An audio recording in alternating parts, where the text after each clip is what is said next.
free yawa de fiada ebe.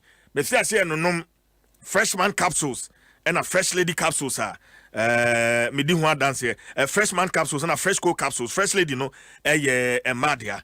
Nti me fia se no freshman capsules and a fresh cool capsules. Na asemo asifie ho no enya asem keto. Nti mema no mononom freshman capsules na eboa male vitality. Oye bema na untimi enjunso yi a eboa ma utimi dwunso ye pa. Ebiem so fresh lady capsules na ye medro oba odepua how okwa fichira wote yawo na fei fichira kono kranti sisu ye ene musumi eba na busumi ebetwa mu hunani ade ani nyina no fresh lady capsules ebeboa eyini nyina ede afri ho low libido ontenka fresh lady capsules na beboa fresh cool capsules no so etuko kwase na afei eyisisi yawo ene hunam yawo ni nyina ede afri ho tishane so ma me freshman capsules, fresh lady capsules and a fresh cool capsules emiensa if sasem herbal opedudo to a 0243 559 319 0243 559 319 fresh products or say live your life.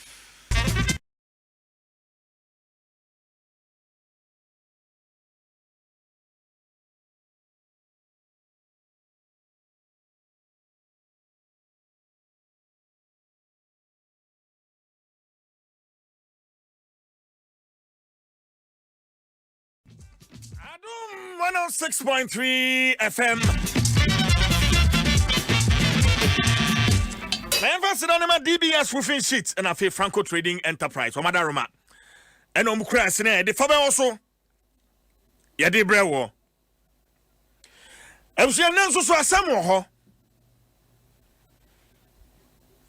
Nanso asam wo ho. Now in the coming days, Fabɛwɔso a edi anima yade ba beba ni nyina yebeto yebo ase. Na ensam ya yini mako se na be ya wonso so a wutie mi no. Obetimi ate ase yie. Sa wutie mi a obetimi a join me live on Facebook. Esan se ene no evidence based Fabɛwɔso na me de brew. Me be throw videos and a pictures are say Ghana ha say we are ban juma na ya de abaja pade bia hye won sa enya wan botom sika ana wo de toye nti wonhwe so yie esuban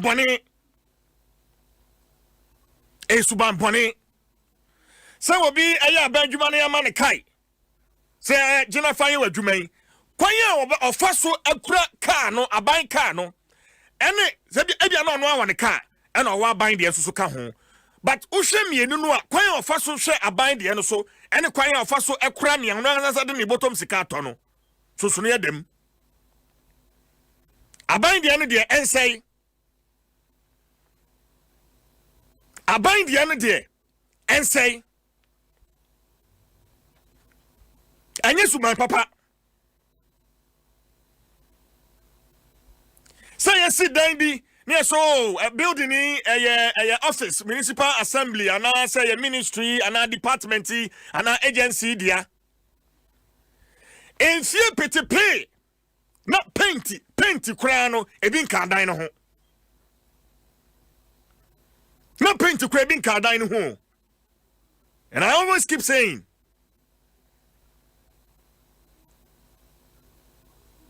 that the supremacy, the sovereignty of our nation Ghana resides in we the people of Ghana. Enti tuan kitenkiti a ejeje na bikura honma so sen yenti yakwa ma no ne kobo besia. Say ya hwe so ya maintenance culture very poor omayim, very poor. And I may say Juma for Frase. Auditor General Juma Waye. Performance audit report of the Auditor General on the sustainability of sports stadia in Ghana. Ghana has a bibi honomo a kayen bomb so amaya. agudie sports. No doubt about that. Sebribi wa manyimwa ekanye bomwa. The only time one of the few times I be hunu say, "Wait there, Ghana for nyina na aka bomwa wa mo ya de eye bra ye di agrobi." There's a sporting event, particularly say footballer. Unhunu ndisi ni hunu pipini hunu si pipini. Enti se mia ye si ho, agoprama hodo a ye di si ho. Se ye ndi sa adwuma ye wo so, ya boka ede aye. Se no so ye ni nkwa ho a. No man ye mpani ye. I must be very honest. Am I ni mpani ye? Nti adwuma auditor general wa ye enie. Yebeka ya 2008 ena nyame adomo a Wama Ghana yenya akwanya say yebe host AFCON 2008 become man penina da kufu abreso enti akoba say stadium mienu a ye won de dawa ha eya Accra ni Kumase no yebe yen siesie wo ho na fe ye bie mu na yesi emono foforo mienu enso so aka ho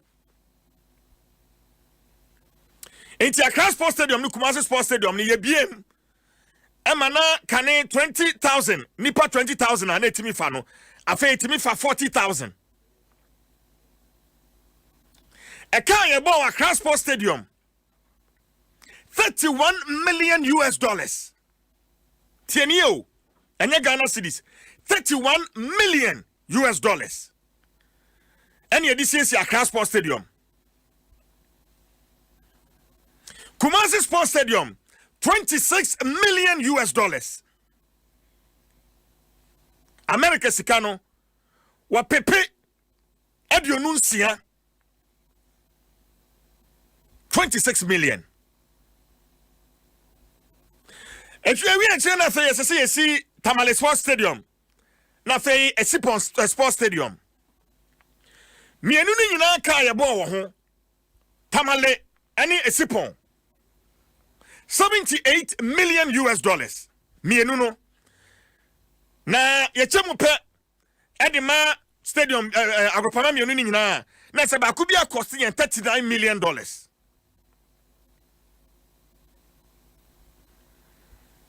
And when she had the contract my Chinese company, Shanghai Construction Company Limited, and Ufiasie, so yeah, Juma, one also so Emma subcontract. Edwima Micheletti Civil Engineering and Building Contractors. Senabay wait me a Juma in them. Nebusia performance audit report here at Damanim Hay. Anna Achere Subaya. I want Ghana for binum etrim. Any Subaya edia wamainu ajuma. Nana pay yasha sen kakran. Report no ebon.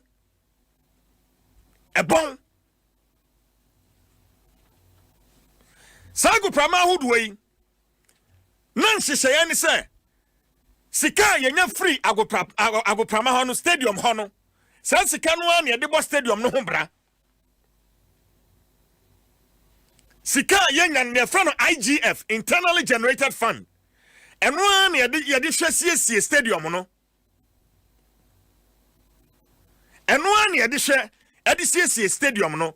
Na me chance me ka say ko Facebook.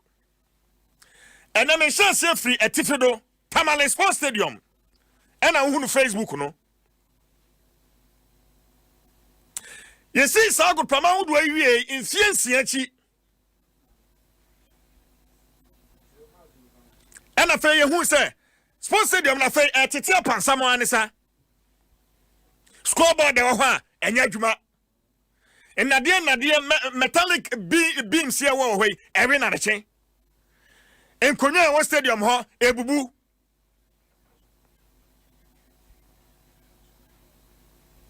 Na bisa say eye hwan na so hwe so emramu no Ministry of Youth and Sports and a National Sports Authority. Women have more oversight responsibility of all our sports stadia. Ministry of Youth and Sports and a National Sports Authority. And a young Masadia, so I go Prama would do a woman, I'm going to say, Mushasu. Now, audit report share 3 areas. 1, oversight responsibilities. 2, maintenance of stadia. 3, revenue generation. Now, that bedroom revenue generation, hono. Umejuru.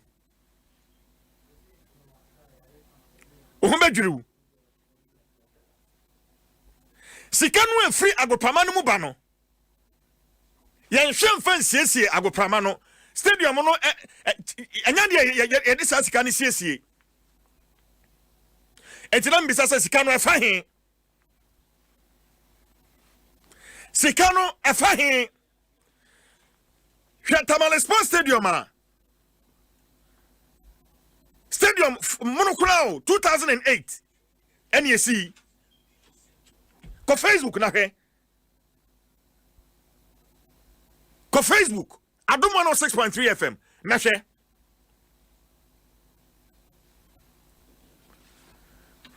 na say ye dey say etna wo man mu a wo man besiden akwananim. One finding if Auditor General's report in him, nothing so.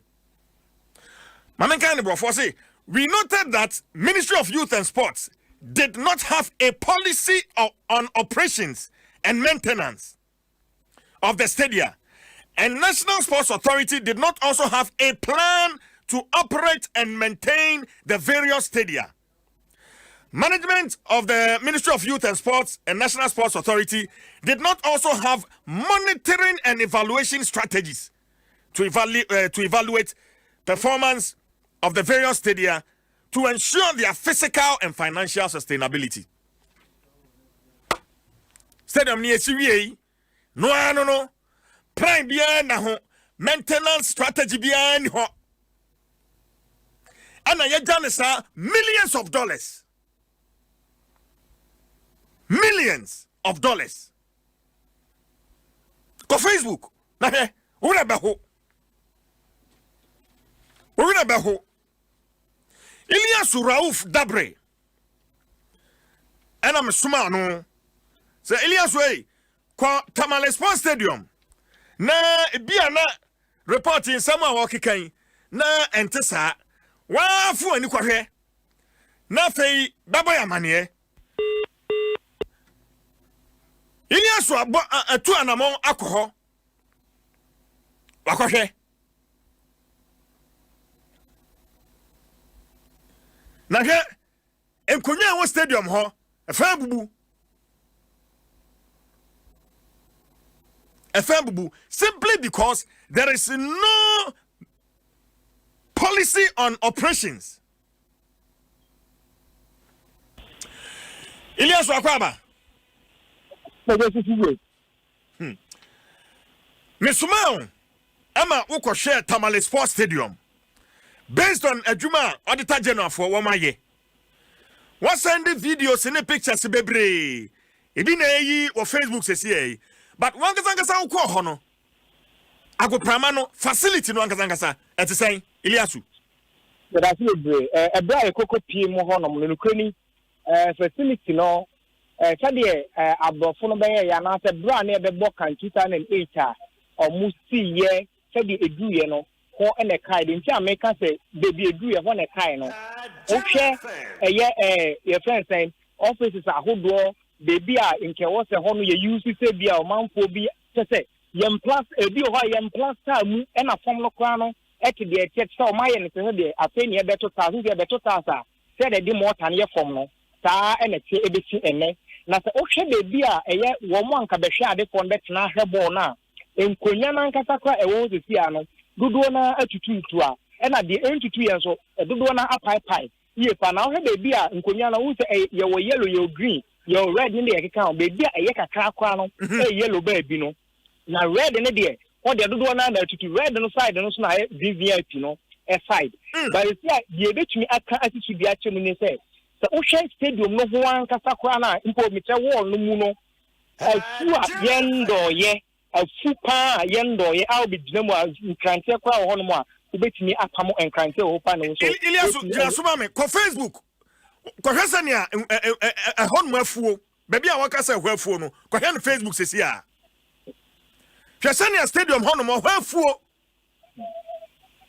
na Iliasu to asoma me to aso to aso no se o sha se uko stadium se de ne kese etientie se de bia baby a ye yaye no exit baby a man like ba sha de kon de fa apie no say ya se share a friend say we bi a chese hanum ye fa pie hanum ye ebia west east and I ni nyina no e ya de a atutu a de ntutu ye nso apai a wo ba kwa na se chese ha ye de ya untumi enche enti ye koye ne niema ye hu no stadium no titro de here kese kwa na say stadium na nkasa e ya de bia se bi se ja eto hono mo a sa fire extinguisher ne eye de ka ho nyina no enye ade se ba kokora ho hono mo a eye edwuma because de bi ani koko hu ye no fire extinguisher no hono mo a mpo no hu se eno ya hye glass nse de be ya obi antimi mfa no ho konkoka sa glass na nkasa eye nke be ka ne se ye locky na se de be ya obi antimi hono mo akwa bi emergency ade bi ntino ye bo ban glass no na papai ana me boa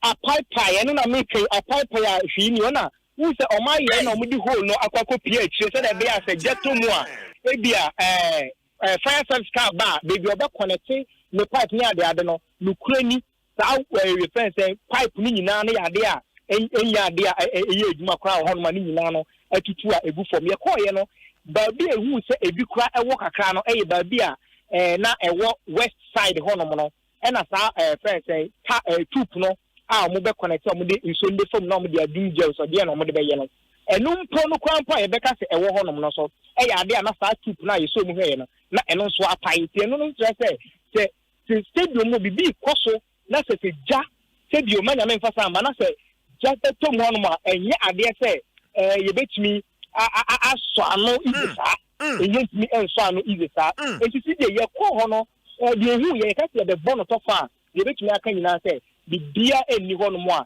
eko iye e wo hono mtefia Eliasu wo de unhunu stadium yesi ne mono chian me gibi se unhuni se wo de toto enne ni amehwe ne sesi a Facebook ana se Tamale Sports Stadium atete apansam ka pepepe ene si ne foforo mono chian no oye penti ho enti ena inside no nkonya no na nyina no ede na apanso ye pa ye ba se ya me na wo kasa de enye ade se sa niema no yesi hu mi sa ho no na ni se enche pi na ye be ye sa seat match ewo ne kete pa no ewo atifido ha na mo enam so ema wo penti stadium no ho sa anti na una mo echi a ali mama sports stadium ko mo ni edie una mo echi a hwa utinu se ho stadium yi kama na mo bu inside no a no krani enye ade se eniema bia ekoyi na ho page no be bia nka ye komika no se wo mo komika no ede kokwan kasa krampo no enya ade se eniema eko ye e wo hono mo ba bia meka ne se eye kakra bi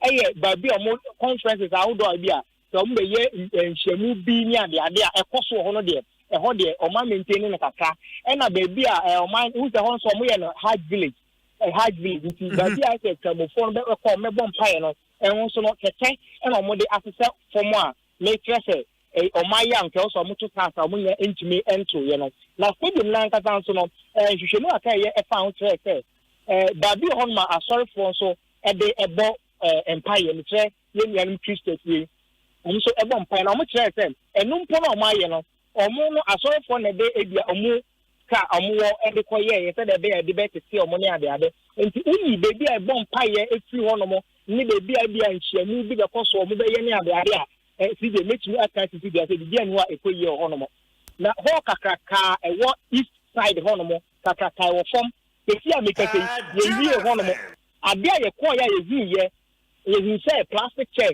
ya party bi e wo ho no mo sanso e ye hunu eye crate ahodo me tre your friends Iliasu ase glass bi mu sa na ya lock na me plastic chest ni kufuo gallons ni ade bi se gu ho hon komo na media eno so sa na ho no nso esitie na sa wo hwempo a tempo no se bia obi ekobobbo na wapira ni ade sa ndema ya de mo so de wo mo kokoto me tre ade o mo de dasu ayade ayekohu bi a na abubu egu bebi a glass na ameka ho asem wo no na egu from ho no mo a metumi aka se eno no enye ade a eye edwuma nti tije ye beka se bebo no to a han se betumi aka nti bi a che se de na stadium no etie no ene no enye ade a ekesa hu hia se empenifo ewo so mo di omo anu ekoho na so mo ko ha ntutue bi a wo so omo ye ana se ntutue bi a wo so omo ye na omo di sie stadium no na etimi gina brand na de na omo na de betumi aka ne se ebra omo ye ko de ball kan 2008 ne de ani ko hu ye che se na enye 100% complete and ye de ball amen me wa se misaba ko udru ho when managers of this facility meche Alhaji Aliu Mahama Sports Stadium Tamale Sports Stadium when be twetwe nkomo ebiem nso so scoreboard no e wo ho no eye adwuma anasa sei nokrani yakodu ho no mo no eno no yantini anye akwanya hu se enimi ye adwuma anase asei ena say ye ni management ni so etimi di nkomo no so no akwanya bia ama mebe ko kwa na ye for security man no na wonpe kra say ba bia nke ye ko ni enko na bia no hu se na yakoho no mo no ni ye free ho dada enye sa akwa mpo anka de ye hwe ni o ye Facebook nya de say nti ye benya o hawa ho ni say omunim o hawo na ewo ho no enti se intention you ba ho no mo na obebisa ensem bia ya se omumma akwanya ama wetina bisa de okese uku no nukrani ya edin ye pa ewo hanom san say mi gidi ye pa say de ye kan no mpenifo no esu enim hu bi Ilias Mamena was in fancy ya that's it Ilias Rauf Dabre and odi amani abo free tamale e dia brain Sports Stadium in Yadiko former late vice president Alhaji Aliu Mahama na me fa ni kransie na se sama wa so a Alhaji bahwewachi Sports Stadium no e de to wo no behezania stadium no aye stadium in matches kwaso wo ho matches kwaso wo ho yagigi gate fee gate proceeds aba wana sikano ko na me pese me ko sikasa no bebre because yankakra na pese e ko no ya free tamale ya be bankan na yakọ Cape Coast na yakọ takrade ansa na fe yewia ya di sikadia akoso sika ayira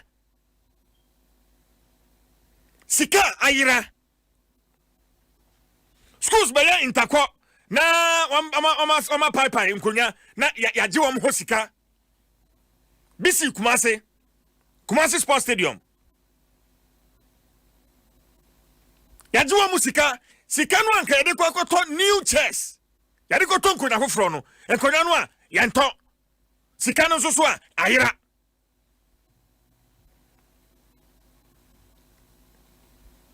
na sa yetre o men na ya lack maintenance culture no my gana ekwan ne yebeya ekwan no yensiesia no maintenance la kwan no asai Sports Stadium ye see 2008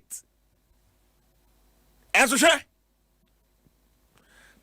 enkonya wo ho efana ebubuo wo se wo ho na akraki wo hwe Facebook concrete walls akraki anya 6 match na say akra enkade friend paint there since 2008 stadium in hunu bida nyame na ya adom na 6 match afie bia no yakodi no ho ena ja paint kakra ena ya de fafa ehon no asa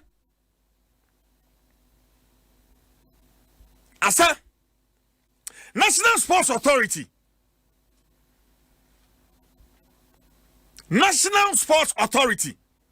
Ministry of Youth and Sports Mudigana from Hamo Yabudi Ghana from Jambo. Now in the coming days, Yabedomo Suko. And that is why can be a Mefaso and National Sport Authority Penifaba Edumadi so either on phone and I'm live on my show. Mepon.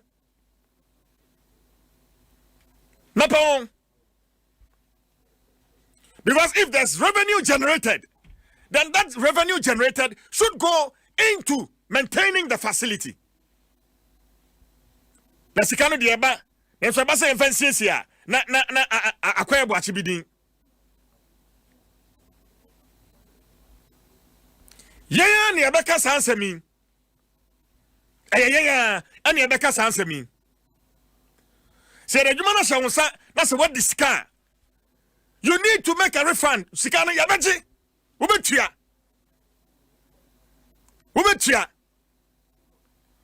I'm an nsem na ho. Now just say to be as sports stadium yi wo mu a.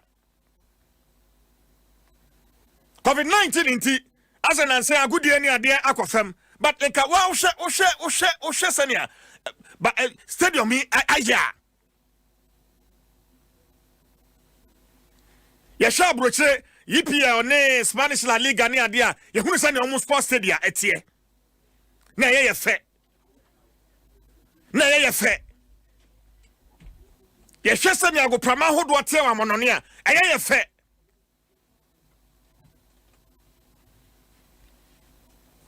Dwaba ye beto aso. Na nsam wom abusua nsam wom. Aya na ye ma homte. Aya minu wa se ye Ghana foi. Ana se ye ma ye ni di nsam bi se ye chi. Ya de besia na dwada ya domu asuko sika aba Accra Sports Stadium, Kumasi Sports Stadium, Tamale Sports Stadium, Esipon Sports Stadium, Cape Coast Sports Stadium. Ya be fa no mako